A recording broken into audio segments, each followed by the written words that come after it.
Salve, salve, aluno lá, aqui professor Vitor Hugo aqui na Voz para uma aula de Sociologia hoje. E hoje nós começamos com o tema Sociologia do Trabalho, revisões de questões para a nossa banca FGV.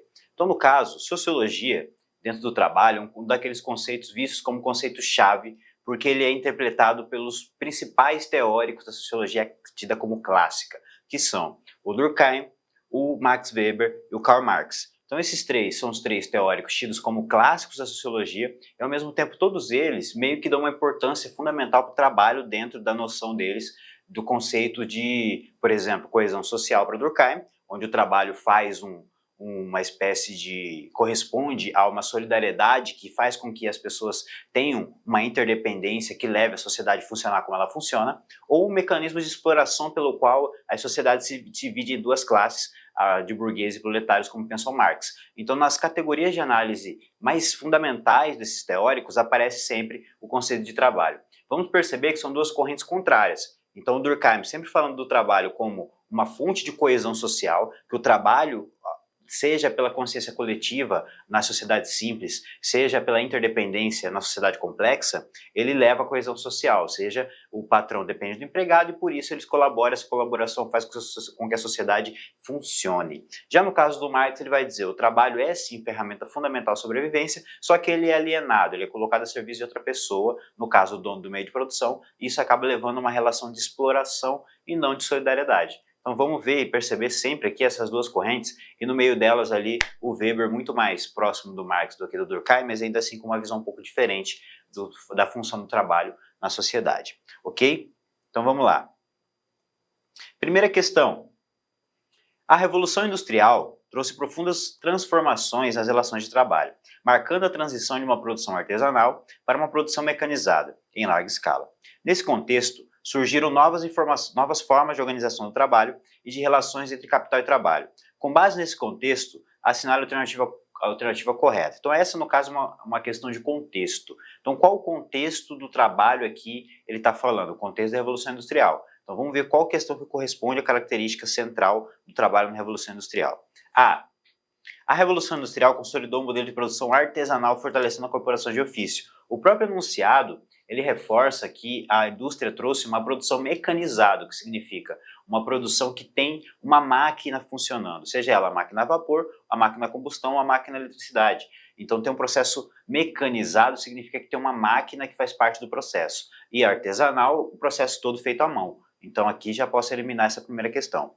Na B, a introdução de máquinas reduziu a necessidade de especialização dos trabalhadores. Ao contrário, a máquina ela exige agora que você domine as operações que fazem a máquina funcionar. Então a máquina ela exige, na verdade, mais especialização. Quanto mais complexa o sistema de produção por máquinas, mais especialista tem que ser a mão de obra para operar.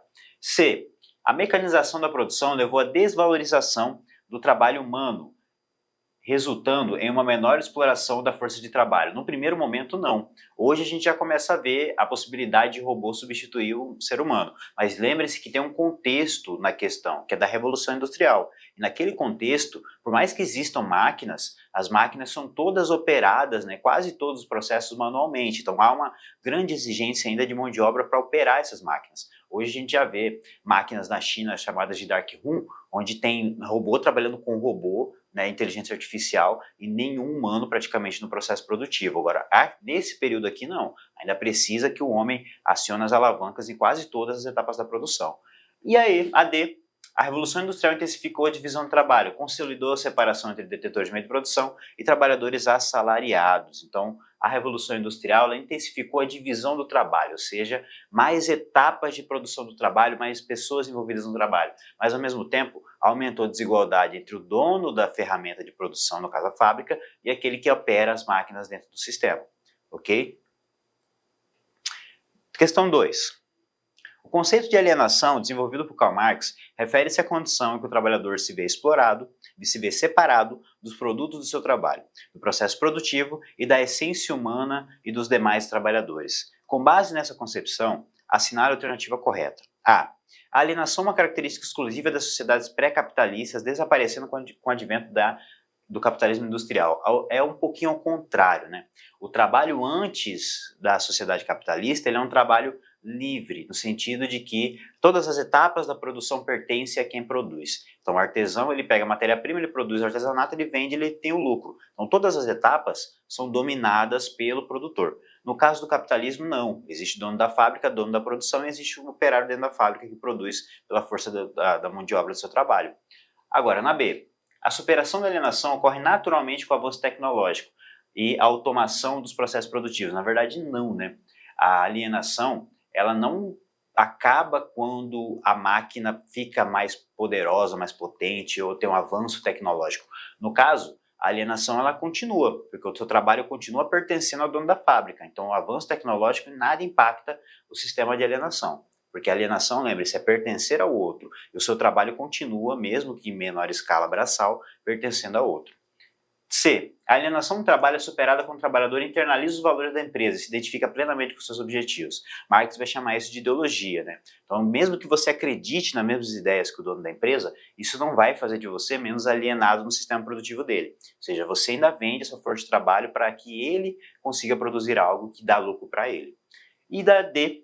A alienação é inerente ao modo de produção capitalista, por só pode ser superada com a transformação das relações de produção. Então Marx vai dizer, no sistema capitalista já vem implícito a ideia de que você vai ter que trabalhar para alguém pelo objetivo que não é do seu interesse, né? O objetivo que é definido por aquele que detém o meio de produção, o dono da fábrica em que você trabalha.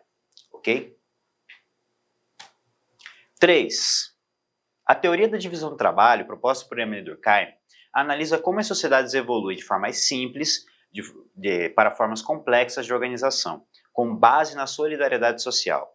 Considerando essa teoria, assinale a alternativa correta. Então, no caso da A solidariedade mecânica é típica de sociedades industriais, caracterizada pela interdependência funcional entre os indivíduos. Uma questão como essa a gente consegue entender sabendo essa oposição entre esses dois conceitos do Durkheim. Sociedades simples, arcaicas, que são aquelas regidas pelo que ele chama de consciência coletiva. Então pense nas sociedades medievais ou feudais, por exemplo, e são elas todas unificadas pelo pensamento cristão e a religião católica, e por isso ter o mesmo objetivo para o trabalho, né? O trabalho era visto como uma forma de cumprir o propósito de Deus. Então tá ali, todo mundo está unificado no trabalho porque não tem o mesmo propósito. E na sociedade complexa, capitalista, não existe mais esse elemento comum que nos une, a fé, no caso, para o trabalho. Existem contratos, compromissos e dependência do trabalho um do outro, né? O trabalho se torna mais complexo, mais etapas, mais especializações, e com isso nós temos agora, né, que depender sempre do trabalho do outro para conseguir fazer o meu trabalho. Então, são dois conceitos aí que só assim a gente consegue entender essa questão. B. A solidariedade orgânica predomina em sociedades tradicionais, tá vendo? Orgânica, complexa, capitalista, né? E simples, arcaica, pré-capitalista. Então aqui ele está confundindo solidariedade orgânica com a mecânica. C. A transição de solidariedade mecânica para orgânica representa um retrocesso na coesão social? Não.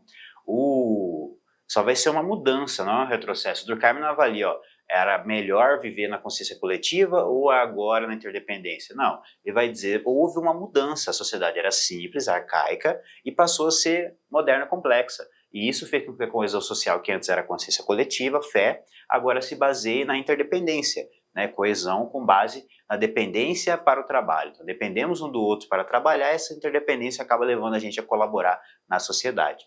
E a D, a solidariedade orgânica é característica das sociedades modernas, onde a divisão do trabalho promove a interdependência dos indivíduos. Então, solidariedade orgânica, basta a gente lembrar de contextos como a greve dos caminhoneiros, onde a gente teve um setor da produção que parou, e aí todas as outras etapas das produções, todas as variadas produções, tiveram problemas, né? Então, sem chegar o combustível, não tem tráfego para chegar o remédio, não tem tráfego para chegar as compras, não tem tráfego para as pessoas. Então, assim, sem uma etapa da produção, as outras que são interdependentes não operam. Então, essa interdependência que ele vai colocar como característica da solidariedade orgânica, tá? A ideia de organismo. Como o nosso corpo humano tem interdependência, né, do sistema respiratório, digestivo, circulatório, também é assim na sociedade. Cada um depende do outro para fazer a sua função. 4. O Taylorismo e o Fordismo são modelos de organização do trabalho que marcaram a produção industrial do século XX, influenciando as relações laborais e a estrutura das fábricas. Sobre esse modelo, assinale a alternativa correta. Então, tanto o Taylorismo como o Fordismo são formas de organização do trabalho no século XX que partiram de uma teoria científica sobre como a fábrica deve ser mais produtiva, organizada em um sistema racionalizado, ou seja, com etapas bem definidas, cronometradas, onde tempo é dinheiro no seu mais estrito termo.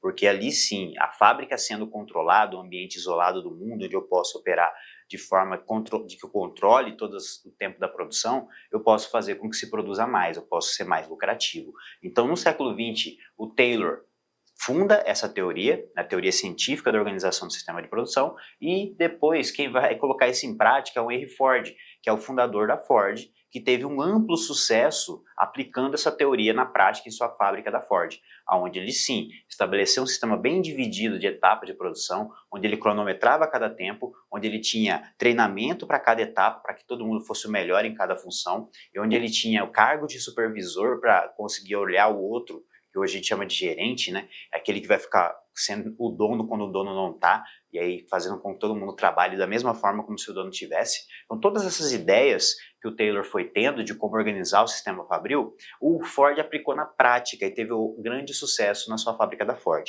Então vamos ver aqui qual corresponde à alternativa correta. A. O Taylorismo enfatiza a produção em massa e a padronização de produtos, enquanto o Fordismo foca em especialização das tarefas. Não. O Taylorismo não fala exatamente de produção em massa. Ele vai falar, você produz mais dessa forma, você pode produzir em massa, mas não é só pela padronização. E nem é o Fordismo só especialização, eles são etapas complementares. B. O Fordismo introduzia a linha de montagem e a produção em série, buscando aumentar a eficiência e reduzir custos. C. Então qual que é a alternativa B? A alternativa correta. O que o Fordismo trouxe de diferente? Então ele pegou todas essas ideias do Taylor e aplicou uma ideia a mais. O que o Taylor pensava? Você perde muito tempo quando alguém, por exemplo, na fábrica fica procurando uma ferramenta. Então essa ferramenta ela tem que estar na parede com algo escrito em cima o nome da ferramenta. Aí você não tem gente perdendo tempo procurando ferramenta. E tempo é dinheiro, você ganha mais dinheiro se não tem gente procurando ferramenta. Agora, o Ford ele vai dizer, beleza, mas eu perco menos tempo ainda se eu não tiver que buscar peça. E se eu colocar um sistema de esteiras, onde ao invés de o trabalhador ir até a peça para montar, a peça vem até ele. Ele fica no mesmo lugar e as peças vêm até ele. Aquela famosa cena do Charlie Chaplin em tempos modernos, aquele filme famoso que a gente já ouviu falar, em que ele fica e as peças aqui vêm até ele, aquele é um modelo fordista. Então o Ford ele vai introduzir a linha de montagem e produção em série, ou seja, cada etapa, nessa parte o cara coloca a roda, nessa parte o cara coloca a porta, na outra parte coloca o motor. Então, em uma linha contínua, onde o carro sai do 0 ao 100% da montagem na mesma linha, dividindo por etapas. Então, ele teve muito sucesso, isso fez ele produzir o carro chamado Ford T, na época o mais barato e famoso do mundo. 5. A reestruturação produtiva, ocorrida a partir das últimas décadas do século XX, trouxe mudanças significativas nas formas de organização do trabalho, impactando as relações laborais e os direitos dos trabalhadores. Nesse contexto, assinale a alternativa correta. A.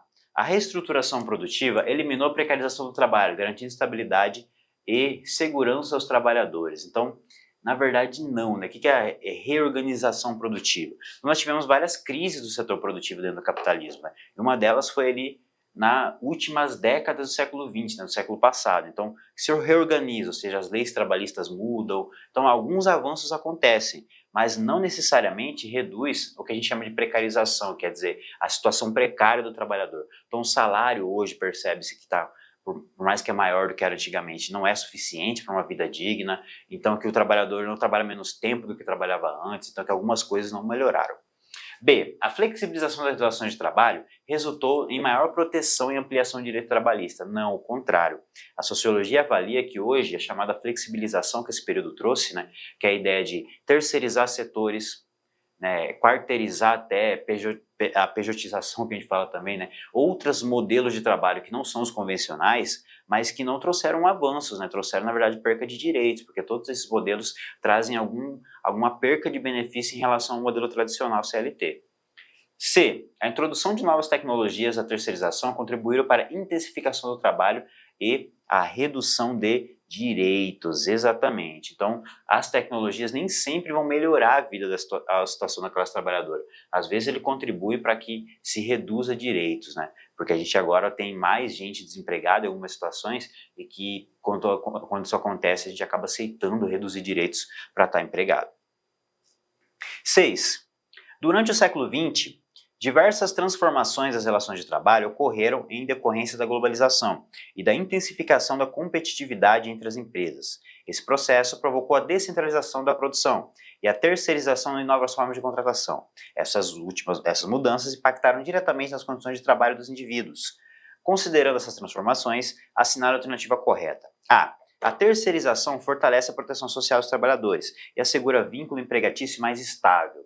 Não, pelo contrário, né? Então, para quem tem dúvidas sobre isso ainda, no caso da terceirização, o trabalhador ele passa a ter vínculo em uma empresa que foi contratada por uma empresa. Então, quando você trabalha em uma empresa que a limpeza é terceirizada, então a empresa não quis contratar, ter vínculo empregatício com as pessoas que limpam o prédio, e ela contratou uma empresa que contratou as pessoas que limpam. E nisso, essa pessoa ela acaba tendo que limpar aquele prédio em um momento do dia e mais outros 2 prédios em outro momento do dia.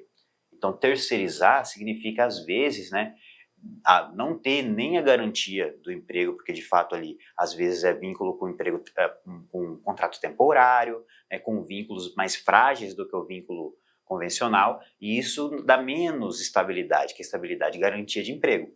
B. A descentralização produtiva tende a promover maior igualdade de condições de trabalho entre os setores. Então, não, na verdade, não, né? Então, a descentralização produtiva, ou seja, tirar a produção da fábrica, uma parte dela para outra região, nem sempre, né, vai criar uma condição de igualdade. Se a fábrica está tirando essa parte da produção para outro lugar, significa que naquele lugar é mais vantajoso, né? E aí por isso é esse sistema da globalização. Existem empresas que já têm montadora de carro que a peça, cada parte dela, cada etapa da produção dela é feita em um país, porque lá eu quero fazer a roda no país que a borracha é mais barato e o salário é mais baixo. Então eu vou produzir a borracha e a roda naquele país e de lá eu levo para outro lugar para montar. Então não significa que naquele país que surgiu um emprego por causa da borracha, surgiu melhores condições. Percebeu? Está lá aquela fábrica justamente porque ela tem condições melhores para lucrar do que em outro lugar. C. As novas formas de contratação flexibilizaram as relações trabalhistas, muitas vezes fragilizando direitos históricos dos trabalhadores. Sim. Então nesse regime aqui, né, nesse regime terceirizado, muitas vezes ela não vai ter férias, 13º, algumas garantias que ela teria no serviço formal, mas que o serviço terceirizado não oferece. 7. Nas últimas décadas, o avanço da automação e das tecnologias digitais tem reconfigurado profundamente o mundo do trabalho.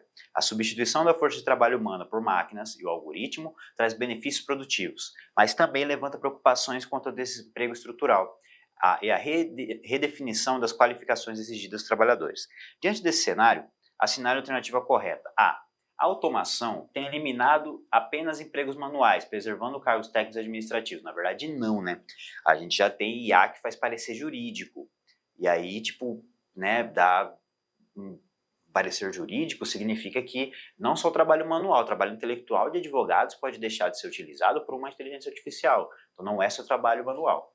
B. A substituição do trabalho humano pela tecnologia elimina a necessidade de políticas públicas de qualificação profissional. Pelo contrário, então um cara que está hoje trabalhando de caixa no supermercado e de repente agora vai ter sistemas, provavelmente muito brevemente, de inteligentes que vão fazer ali a cobrança sem precisar ter a pessoa humana. Então como é que essa pessoa vai deixar de ser atendente ali no caixa e de repente vai virar analista de dados, para trabalhar com os dados da IA que faz o trabalho que ele fazia?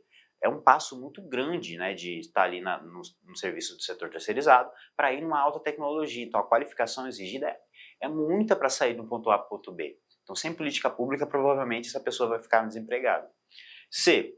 A automação contribui para a manutenção do pleno emprego e da estabilidade profissional. Não, né? Não há nenhuma garantia. Na verdade, pode aumentar o desemprego quanto mais inteligências artificiais ou mecanismos substituírem o nosso trabalho. E, por último, a D. A adoção de novas tecnologias existe constante adaptação do trabalhador pode gerar desemprego estrutural. Desemprego estrutural é porque parte da estrutura que sustentava os empregos cai, como eu falei aqui, né?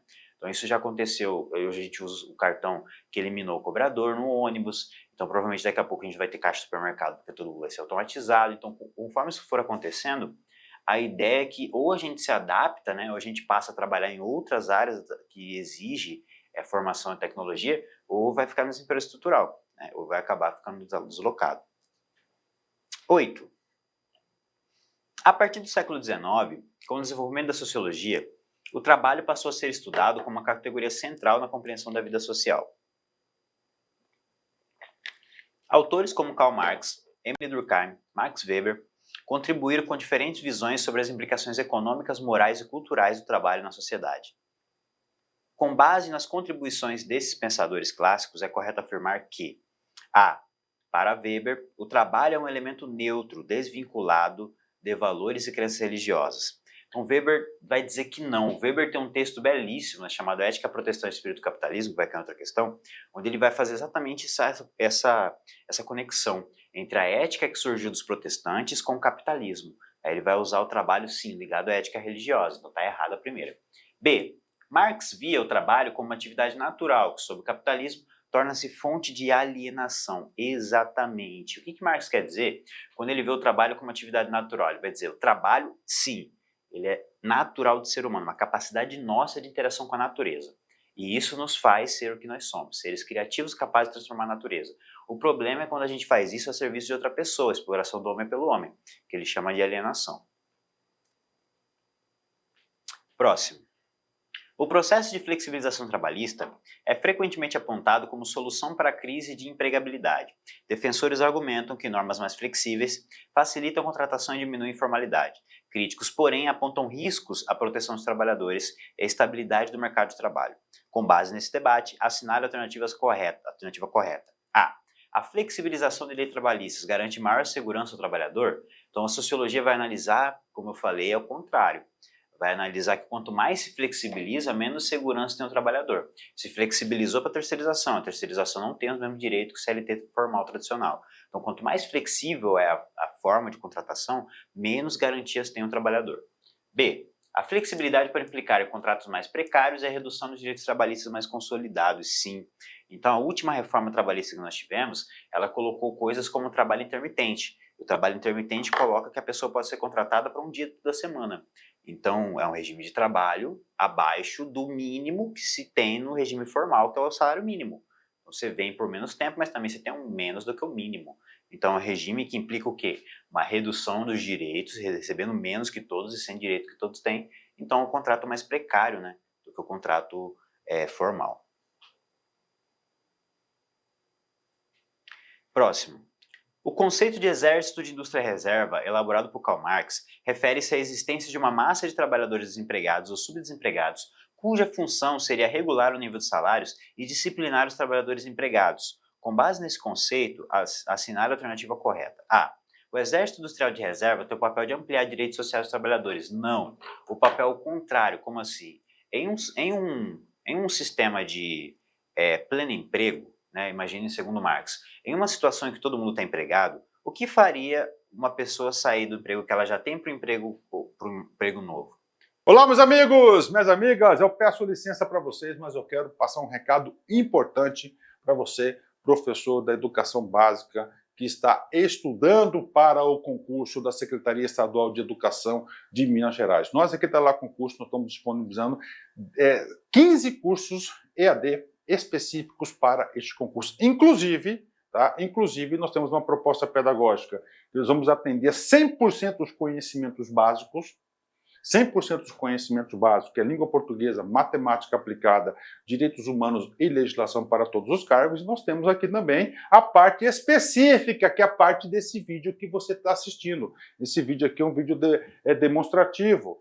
Você vai ter aqui, nós temos todos esses cursos, incluso também a parte básica, investimento apenas isso mesmo, R$ 199,90. Né? Aqui você vai ter a BNCC, que com certeza vai cair algumas questões na sua prova, na prova de conhecimentos específicos. Você tem a parte de conhecimentos pedagógicos, tendências pedagógicas, história da pedagogia, escola inclusiva, projeto político pedagógico, gestão democrática e muito mais. E você tem ainda também umas 10 horas de resolução de questões de últimos concursos.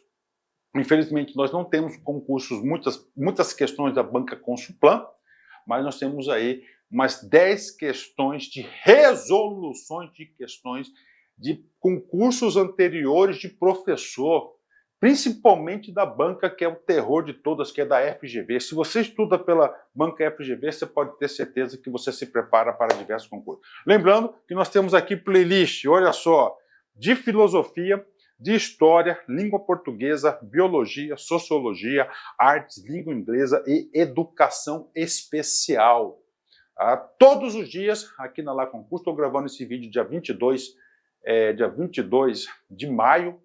Todos os dias, a nossa equipe ela disponibiliza 15 vídeos para o concurso da Secretaria Estadual de Educação de Minas. Pelo menos 15 vídeos, tá certo? Pelo menos 15 vídeos. Gostou? Curta esse vídeo, comente, compartilhe, nos siga lá no Instagram, ajude esse projeto. Apesar de serem aulas demonstrativas, eu tenho certeza que ela cumpre aí parcialmente a nossa função social. Bacana? Espero vocês. Valeu! Tchau!